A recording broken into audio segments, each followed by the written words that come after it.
morning, ladies and gentlemen. Welcome back to Heronbrook Farm Kitchen. It is fantastic to have you here, as always.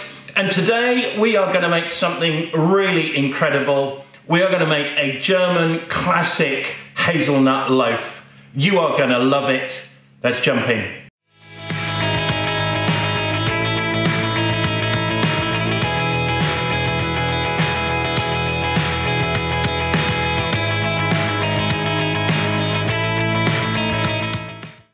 Okay, let's talk about this German Nusszopf loaf. It is absolutely stunning. It's dark, it's cracked, it's got icing on the top. It smells of roast hazelnuts. You're gonna absolutely love it.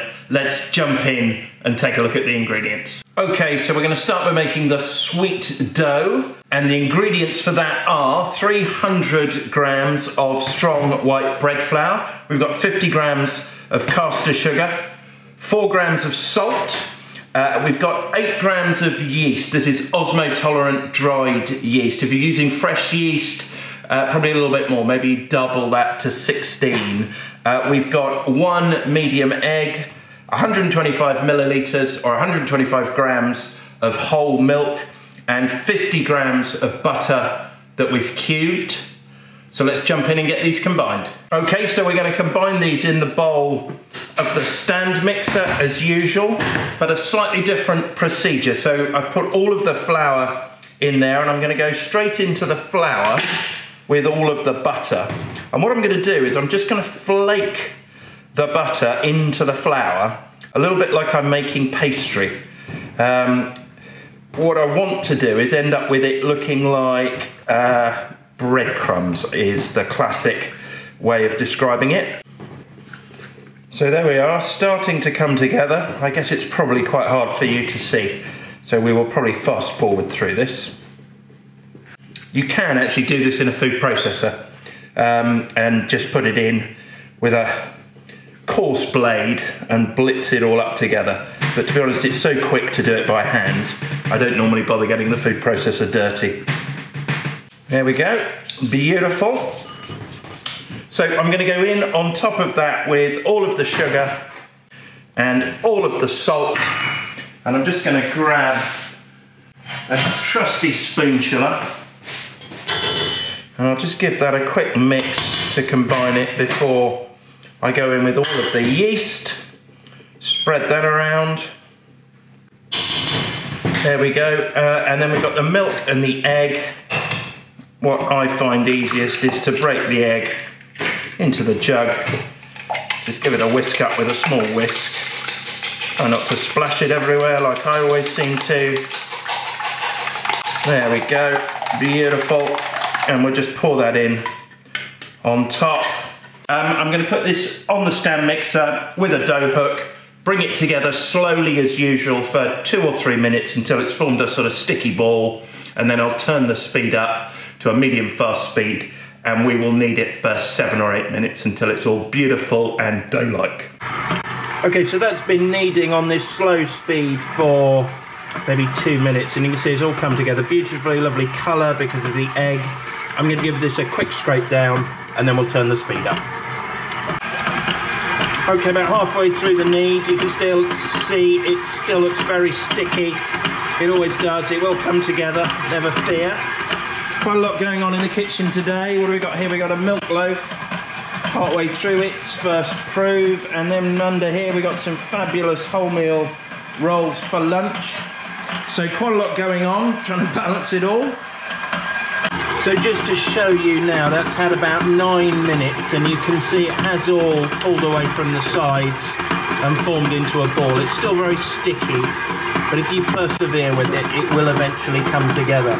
And I tell you how long to do this. That's how long it takes me in my kitchen. You do need to vary these kneading times slightly, just to make sure that you're taking account of how warm it is and what the humidity level's like in your kitchen. But that's about ready to go, so we'll get this turned off and get it turned out.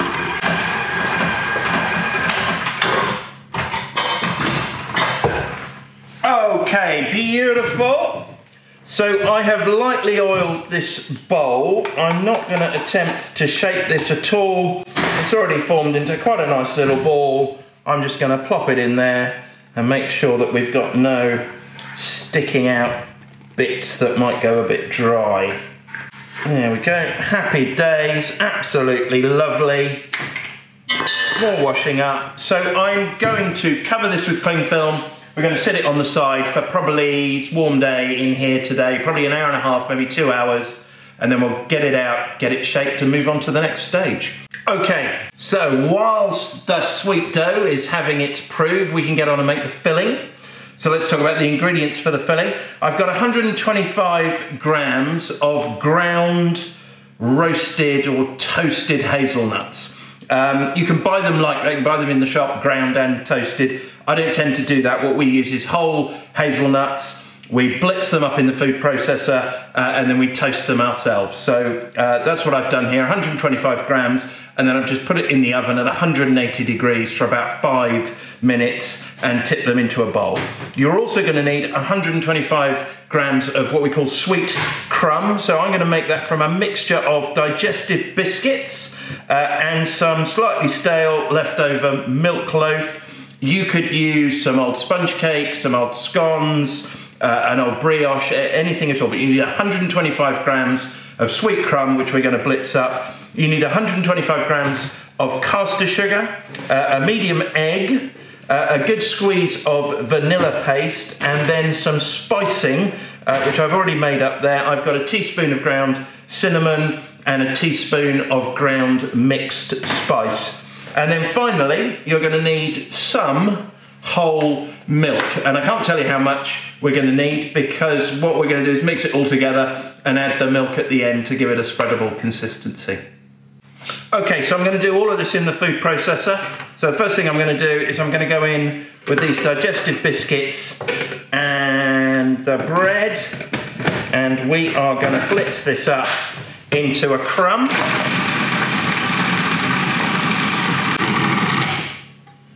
Okay, that's looking fabulous. There's one stubborn little digestive biscuit in there that didn't want to get crumbled. So then we go in with the sugar and the spices and a little blast, I don't know, probably about a teaspoon, I would say, of vanilla. And we'll give that a quick mix up now.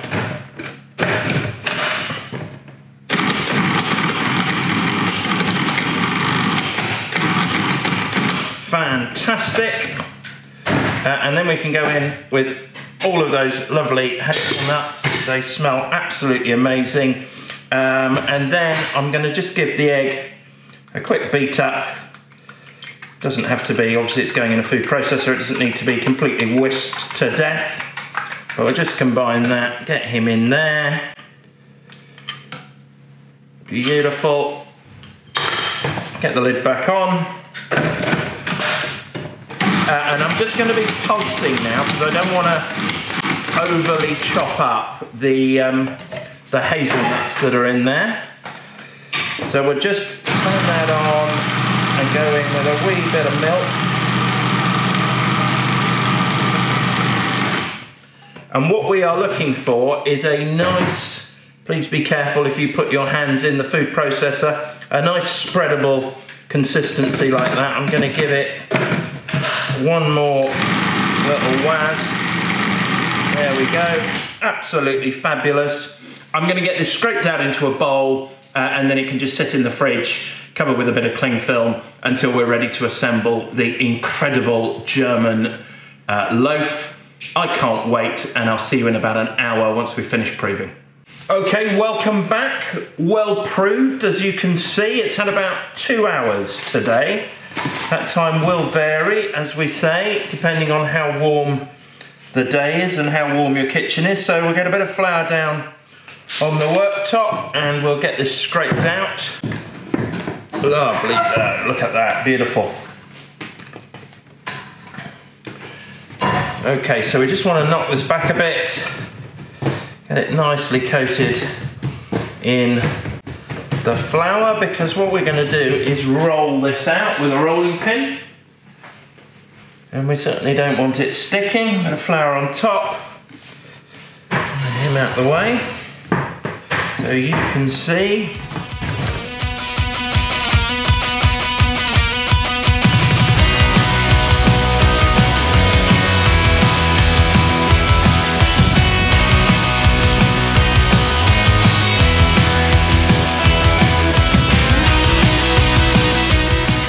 So what we need now is the filling that we made earlier. And I would describe this to you as a sort of hazelnutty, let's grab a spatula, as a sort of hazelnutty version of peanut butter. You need to be able to spread it.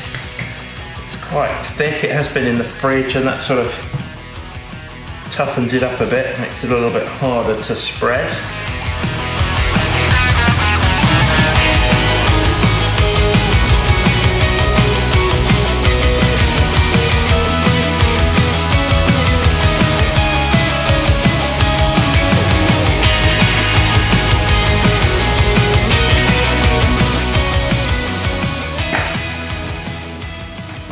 Okay, that is looking fantastic. So what we're going to do now, as you can see, move this out of the way, is we're going to roll this up like that. Make a nice long fat sausage, something like that. And then we'll just twizzle that under. We need to get a baking tray. I've got a patisserie sheet down on here. You can do this with a piece of baking parchment. And you need to get your knife. I tend to use a serrated knife for this because it tends to cut better. You want to go about halfway along and then twist it apart. And then we're just going to twist it over like that and tuck in the end, and then we can spin it round and we can do exactly the same on the other side, just exposing all of those layers of incredible flavour. Twist it round, making a kind of a plait, tuck that under there, give it a bit of shape.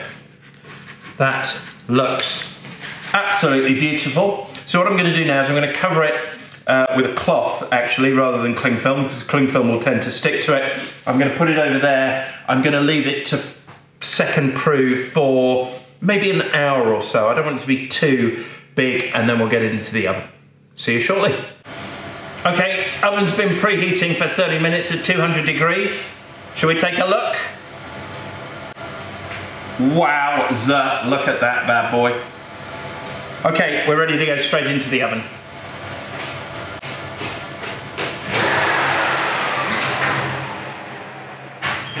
So straight in, I'm going to hit it with some steam, and I'm actually going to hit it with quite a lot of steam. I'm going to give it a double boost, and I'm turning it down to 180 degrees. If you don't have a steam injector, as we said before, a squirty bottle, give it a good spray, or you can put a baking tray in at the bottom full of water. We're going to let that bake for 30 minutes and then we'll get it out. Okay, that's it, all done. Time has just gone off. Let's get it out of the oven. Wow! Look at that incredible thing. Looks beautiful, it's soft still. Wow. So we're going to leave this now to cool down for probably a good hour or so. Then we'll get some icing on it, and then finally we can cut into it, have a look and have a taste. I can't wait. Okay, final stage on this amazing loaf. We just need to make some icing to drizzle over the top. So I've got some icing sugar in the bowl, and I'm just going to add some hot water to that. You can use lemon juice if you want. I'm going to just swap to the whisk. But actually I prefer it just with some hot water, just a nice simple frosting. And this does need to be drizzleable, so we don't want too much thickness in it. There we go, that's looking fabulous. So we'll just get rid of the whisk and we'll go back to the spoon. So here's the magnificent loaf, get that there. And I'm just literally going to drizzle icing on it in a random pattern. Look at that, looks absolutely beautiful. So So you'll note that I've put some greaseproof paper down on top of the board, because with my drizzling it does all get a wee bit sticky. So there we have it. We're going to leave that for 5 or 6 minutes just to allow that icing to set, and then we'll cut in and take a look. Okay, that's it, we're done. It's been another long day. Let's cut in and take a look at this incredible loaf. Look at that, absolutely beautiful. And we'll cut in there, and I will show you. You've got the stripes of hazelnut in this sweet dough. Let's move this out of the way, get this broken open. It's still slightly warm from the oven, and it tastes incredible.